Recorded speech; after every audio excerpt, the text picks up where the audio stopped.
All right, so let's start by saying that first of all, passive income is often not really passive until later down the road. A lot of times what that really means is that we're doing some work now for less work later, right? So just keeping that in mind whenever you're thinking about trying to establish any sort of passive income stream. So I think one of the easiest ways to do it is just looking at what you have currently and looking at the fact that you have an office. So number one, it's going to be subleasing your office.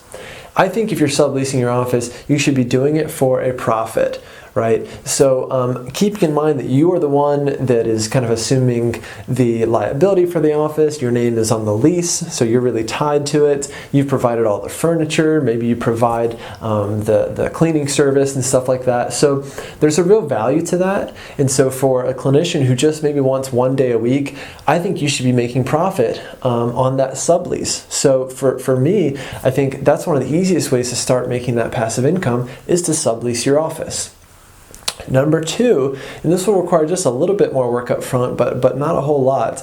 Number two is to sell your paperwork. So you have a set of paperwork that you use with every client when they come in. So your intake form, a credit card form, right? Maybe a screening questionnaire, like a HIPAA form, all sorts of stuff.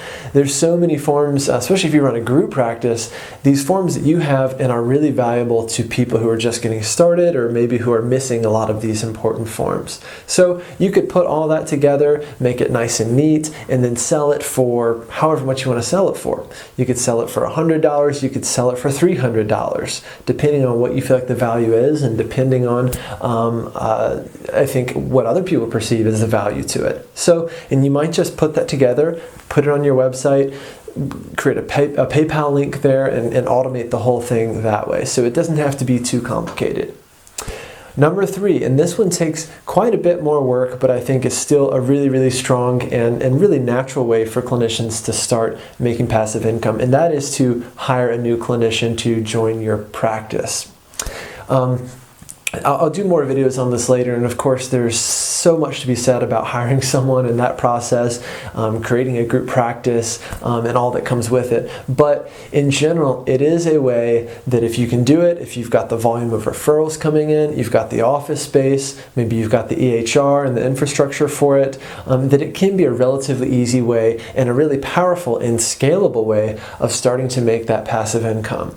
Again, keeping in mind that really becoming a group practice is going to obligate you a lot more than these first two ideas that I shared with you today. So, as always, I hope you got a lot out of this. If you haven't already done so, subscribe to the channel below and leave us a comment in the comment section. I'll see you next time.